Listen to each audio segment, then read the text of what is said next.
If you're going to run a double-sided reef aquarium, you need to be prepared for it to look like this,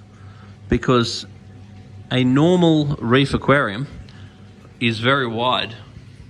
and so therefore you've got a good surface area. So if here's a light form, then that coral gets light, that coral gets light, and that coral gets light, because you've got like a nice bank of rocks and everyone gets light. Now, as far as reef tanks go, this is a really lovely reef tank, but this is what you expect. The corals on the top go very well because they have good proximity to the light, but then the light goes like this, so which means this side and the other side is completely shaded because it's a very vertical surface, so it's very hard to put corals on. You know, you could try fluffies, you could try zonanthus, you could try corellas. So there are definitely things that you can try,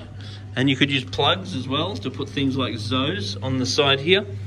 things that aren't as light hungry. So there is some trial and error that you could do,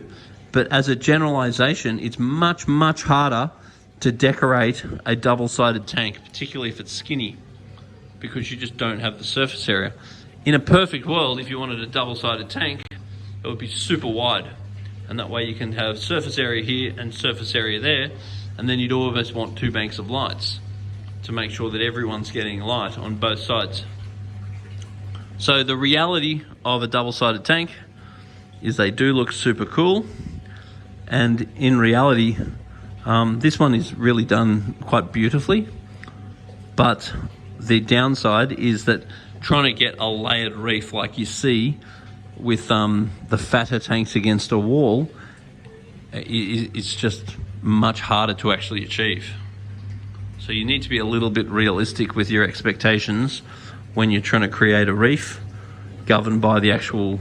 physical shape of the aquarium and the coral's proximity to the light.